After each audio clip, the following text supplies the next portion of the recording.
చేరుకున్నారు. మరికొద్దిసేపట్లో ద్రౌపది ముర్ము హైదరాబాద్కి చేరుకుంటారు. బేగంపేట్ ఎయిర్పోర్ట్కి చేరుకున్న తర్వాత ప్రత్యేక విమానంలో అక్కడి నుంచి బేగంపేట ఎయిర్పోర్ట్ నుంచి రోడ్డు మార్గాన గవర్నర్ బంగ్లా అయినటువంటి రాజ్భవన్కి చేరుకుంటారు. రాజ్భవన్లో కాసేపు విశ్రాంతి తర్వాత కోటి దీపోత్సవానికి వెళ్తారు ద్రౌపది ముర్ము. రైట్, ప్రస్తుతం బేగంపేట ఎయిర్పోర్ట్ దగ్గర ఉన్నటువంటి పరిస్థితిని, ఏర్పాట్లను మా ప్రతినిధి చారి అందించడానికి లైవ్లో అందుబాటులో ఉన్నారు. చారి, ప్రస్తుతం మనం బేగంపేట ఎయిర్పోర్ట్ దగ్గర ఉన్నాం. ఇప్పటికే పూర్తి స్థాయిలో ఏర్పాట్లన్నీ కూడా పూర్తయ్యాయి. ఢిల్లీ నుంచి రాష్ట్రపతి కూడా బయలుదేరారు. మనకున్నటువంటి షెడ్యూల్ ప్రకారం ప్రస్తుతం బేగంపేట ఎయిర్పోర్ట్ లో ఉన్నటువంటి కట్టుదిట్టమైనటువంటి భద్రత, అలాగే ద్రౌపది ముర్ము రాష్ట్రపతిని ఇక్కడి నుంచి టూర్ కు సంబంధించి వాహనాలు, ఇలాంటి సెక్యూరిటీ ఏర్పాట్లన్నీ కూడా పూర్తయ్యాయి. సరిగ్గా బేగంపేట ఎయిర్పోర్ట్ కి 6 గంటలకి రాష్ట్రపతి చేరుకుంటారు.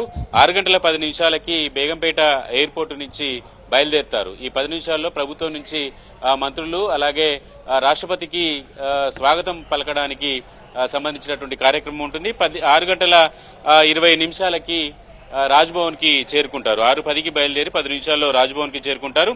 అక్కడ కొంత రెస్ట్ తీసుకున్న తర్వాత 7 గంటల 10 నిమిషాలకి రాజ్భవన్ నుంచి భక్తి ఎన్టీవీ నిర్వహిస్తున్నటువంటి కోటి దీపోత్సవ కార్యక్రమ వేదికకి బయలుదేరుతారు.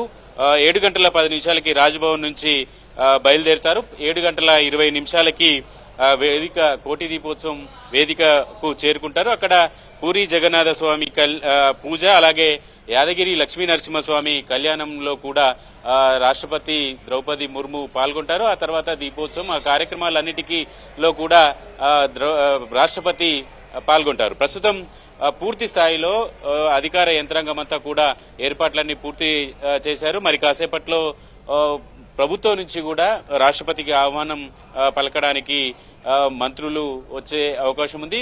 ప్రస్తుతం బేగంపేట ఎయిర్పోర్ట్ లో పూర్తి స్థాయిలో అన్ని రకాలుగా ఏర్పాట్లన్నీ కూడా చేశారు.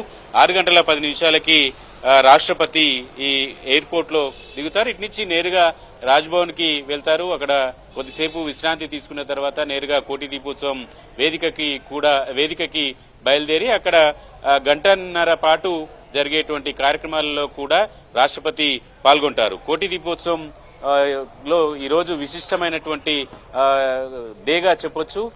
అన్ని స్థాయిల్లో ఉన్నటువంటి వాళ్ళు ఇప్పటికీ కోటి దీపోత్సవానికి ప్రధానమంత్రి, కేంద్ర మంత్రులతో కూడా ఈ కార్యక్రమానికి హాజరయ్యారు. ఈసారి నిర్వహిస్తున్నటువంటి కోటి దీపోత్సవంలో ఈ రోజు విశిష్ట అతిథిగా రాష్ట్రపతి వస్తున్నటువంటి నేపథ్యంలో పూర్తి స్థాయిలో భారీ బందోబస్తుని కూడా అధికార యంత్రాంగం ఇప్పటికే సిద్ధం చేసింది. మరి కాసేపట్లోనే ఎయిర్పోర్ట్ కి రాష్ట్రపతి చేరుకోబోతున్నారు.